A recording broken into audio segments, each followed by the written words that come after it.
And I want to conclude with the real point of why I made this video. Why a stage play is a brilliant idea. Not just a movie or a TV show or a cartoon. This specific format is a brilliant idea. I'd be annoyed if it was a musical, but just a stage drama like The Crucible. I did see The Crucible on Broadway when Liam Neeson was starring in it 20 years ago, and it was amazing. But why a stage play? We need this change in format to start curing people from what Benioff and Weiss did, where they hobbled the storytelling of the show just to make vanity shots of the celebrity actors. If you've been following my channel, if you're new, check it out. It's this phrase they use all the time. Well, we're here to show off these performances and these faces. They've been saying that since season 5, and you realize they're just pandering the actors for awards. So they rewrite storylines to have them in positions where they think they're over-emoting. And this ties in with the camera work, that they'd have nothing but tight close-ups on the actors' faces with no dialogue. They'd even say, this is an amazing shot. And during the point when Cersei's imprisoned, Benioff ranting in the DVD commentary, this is amazing. No dialogue, no camera motion, just a tight close-up on Lena crying. And he thinks that's what storytelling is. That's lazy. This is what an inexperienced person would do. It's like in painting, hands are really hard to draw. So if an art student was showing, I think hands are stupid, so I have everyone have their hands in their pockets, the art teacher would instantly realize you hid their hands because hands are hard to draw. That they relied on the actors' faces and the close-ups as a crutch. That anyone with cinematography experience could tell you, tight close-ups and actor faces are the absence of cinematography. This is the absence of movie style. That what movies try to do is movies try to actually have wide shots to show them acting with their whole body, to make it a bit more like a stage play. Cheap TV shows film with close-ups. And it wasn't just close-ups, but also that there was so little dialogue that he thought the faces, the tight close-ups, and I've been pointing this out since after season 6. It got so bad that casual viewers with no knowledge of all these behind-the-scenes quotes were recognizing it by season 8. And those who were following my channel were going, dear God, you predicted it all along. There's just these long tracking shots, and they say, we're playing it off of Tyrion's face. It's amazing in a tight close-up. That the whole thing is just these long staring contests of, we don't need a dialogue scene of Sansa and Arya reacting to Jon Snow explaining who his real parents are. Let's cut to just Sansa on the walls with no dialogue, stunned, a tight close-up on her face crying. These performances and these faces, that's what we're showing off. It's you're riding the coattails of celebrity actor faces, which is actually hobbling their acting performance. And this has been a problem since the pilot. I mean, if you remember, I relatively recently put out a new video on Tamsin Merchant's experience on the pilot, and we're in the idiotic interview book James Hibbard put out.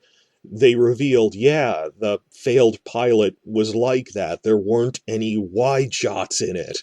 You couldn't see that we had bothered to spend so much money on sets and filming on location because they're so obsessed with close-ups that not even from an artistic standpoint, purely from a money standpoint, a pragmatic standpoint from the studio, all of their executives complaining, you could have filmed this in a parking lot. Why did we go to Malta? Why did we film it on location in castles? There's just all these tight close-ups on actor faces because you're obsessed with it, because you're an actor fanboy. Well, after my crusade against these performances, these faces, a theater production inherently cannot have close-ups on actor faces. Really think about that. That the actors have to act with their whole body. And in addition to that, it'd be pretty weird to just play it off of people's silent reactions for a really long time with no dialogue. Yeah, there are points where you have a silent reaction by someone, but not to the same extent. But the bigger point is you can't cheat using the cameras for vanity shots of the lead actors' faces with tight close-ups. And we needed to be cured of that. It's not a visual language Benioff and Weiss has, it's the absence of language. That people got used to saying, oh, this is shot so great, and it's, no, they put a lot of expensive crap on the screen and then zoomed in on the faces. This is terrible camera work, and it's no dialogue, and there's plot holes. It's not good storytelling. That they'd actually say, well, who cares if it's a plot hole? Look at that face. So I'm going to close this out with some video clips.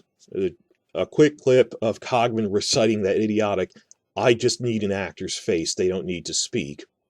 And then this clip I found from 1981 of Sir Ian McKellen, Gandalf, and is a very experienced theater actor, and it's this 3-minute clip of him explaining the difference between film acting in TV and movies and theater acting, and he outright points out there's this temptation in cinema to just focus on the actor's face, to the point that I'm noticing that actors who are only in TV and movies, when they do a stage play, they kind of freak out because they're not used to, where do I put my hands? Because now the audience can see my whole body. Whereas McKellen is a theater actor, so he knows, and he explains how you have to act relaxed, but you have to come up with a natural body language for your character, so you're acting with your whole body. But him pointing out that is a weakness of television, that TV, before we had widescreen TVs, TV needed to have close-ups.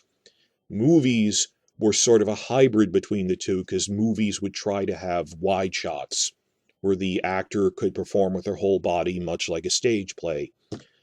And what Game of Thrones did is they threw a movie-scale budget at the screen, then filmed it with what would be considered TV cinematography. I hate it when people go, oh, it's shot like a movie. There's a list of objective criteria for that. No, it isn't shot like a movie. There aren't wide shots in it. HBO was pointing out, we can't use this pilot. There's no wide shots in it. But like all the big action scenes in season 8, even the Battle of the Bastards, this is a close-up on Kit Harington. Movies have wide shots in them. This isn't filmed like a movie.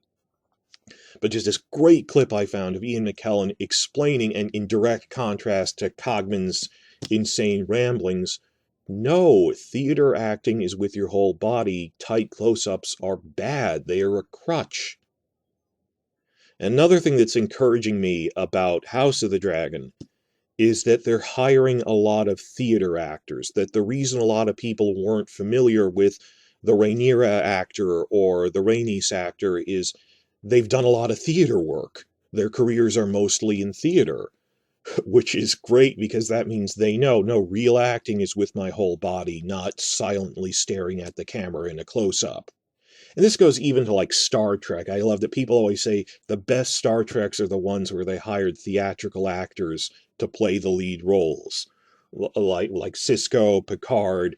These are people who knew how to act in theater and understood acting is with my whole body.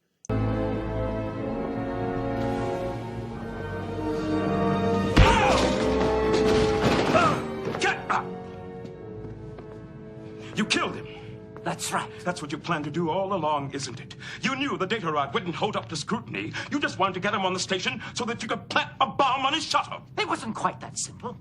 I did have hopes that the rod would somehow pass inspection, but I suspected that Tolar may not have been up to the task. And what about Tolar? Did you kill him too? Think of them both as tragic victims of war. These are people who knew how to act in theater and understood acting is with my whole body. It's not just cheating with the camera on a close-up. So here's the clips, and Ian McKellen explaining better than I could what real acting is, and why we really need a stage play to cure people of these performances, these faces.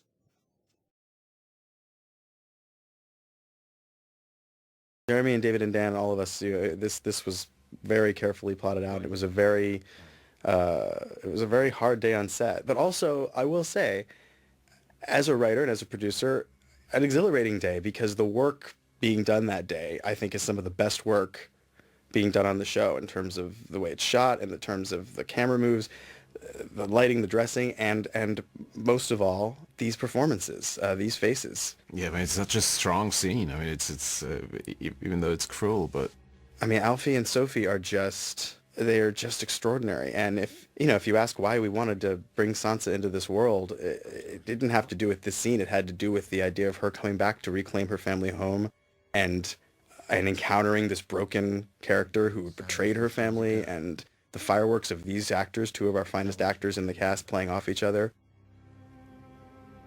That was why we made the decision to put Sansa in Winterfell. You know, it's been. I mean, when this is all over, it'll be almost 10 years, and so I've gotten to know some of these actors and be able to write to their strengths and to know what an actor is capable of giving me in any given moment. Alfie's a great example of somebody who I know I can write an entire scene where he doesn't speak and script the subtext of what's going on, and he will convey all of that behind the eyes or with a look. And that's an incredible gift to a writer, the kinds of actors that can do that. And this scene is a great example. There's so much going on behind the eyes with these two, and so much that isn't being spoken, that is being conveyed. Just right there, where she says, the first thing that she can think about is the fact that he's now a claimant to the throne, and that's the very last thing that he is thinking about. And that's conveyed in his face and her face. Yeah, of course she is. And she's wondering what trap you're laying for her. Shall we? Again, one of those scenes I read and thought, wow, this is long. But you got these actors, these faces, and this material. And when you guys make it look so beautiful. And most of all, these performances, these faces, the fireworks of these actors, two of our finest actors in the cast, playing off each other. I was lonely and afraid. This is one of my favorite scenes of the whole season. I mean, just the performances here. No movement. Selena on her knees and Jonathan sitting. And May the gods forgive me. but just so compelling watching both these faces. Only what you have left. Our children are gone. Our father is gone. It's just me and you now. This is a great silent moment coming up. No dialogue, just Lena's face. All right, well, now we're talking about the stage, aren't we? Not talking about film. Yeah. The trouble about the stage is that the audience sees the whole body. They are far enough away from it, even in a small theatre, to take it all in. And of course, because they're not engaged in the action of the play, they are there only to be an audience who listen, and indeed a spectator who watches. They can take it all in with an objectivity which normally they don't apply. I mean, we're talking together now, and apart from our opening, I've not looked at your shoes once. But if I were in the audience, I could still, or I with a camera, I could take it all in. So that you, trying to impress the audience, will have to be aware of what your feet are doing in a way that you don't, talking to me, have to be aware of it. And I think that's the initial problem that an actor has to solve, so that if I'm talking to you, all I need to bother about is my feet, and I can be doing anything I want with the rest of my body, and it's not really upsetting you, because you don't, you're concentrating on my eyes. But all those people have seen that I'm terribly nervous back here, even as I'm gabbing on, of being very relaxed. So an actor has to somehow, it's the great word all actors use, relax. And that relaxation is a technical achievement which is to do with having control over every part of their body, their minds, so that it doesn't wander, their imaginations, their face, the tone of their voice, so that all those attributes can express the character that he is portraying and the intention that that character has in speaking or in being or listening or sitting still. And when you have that total control over all your attributes, you are no longer being an ordinary person. You are then playing, you are then acting. And although it looks natural to the audience, if a member of the audience were to step up onto a stage and see a person behaving, playing in this way, once they got up to him, they would say, what's the matter with this guy? He's behaving very peculiarly. Seen close up. Seen up close too. So it's all to do with distance. That's the crucial difference, that the camera is very like somebody just in the room with you. It concentrates very partially on you, usually on the face, and the body can be doing what it wants. That's why so often when wonderful film actors step out onto a stage, you have the same reaction as you did with that young girl who's only acted 3 times. You say, what's happening with those hands? They're usually twitching because they're getting rid of a lot of nervous energy. Every single person in this scene lives through the battle. I hadn't even thought about that. And that's why I put it in. I said, I'm going to at least seed this and see if anyone picks up on it. The Battle of the Bastards, all without a shred of combat ability. They live through the battle. Sir Jaime Lannister, fabled hero. Some people thought that was a cheat, but you know what? I don't care. No, I think it's... You want to call... I mean, plot armor. I heard that term thrown around a lot. Well, you know, all the hobbits had plot armor in Lord of the Rings, too, and so did Odysseus in the Odyssey. This is a wonderful I regret moment. Nothing. I know I can write an entire scene where he doesn't speak and script the subtext of what's going on, and he will convey all of that behind the eyes or with a look.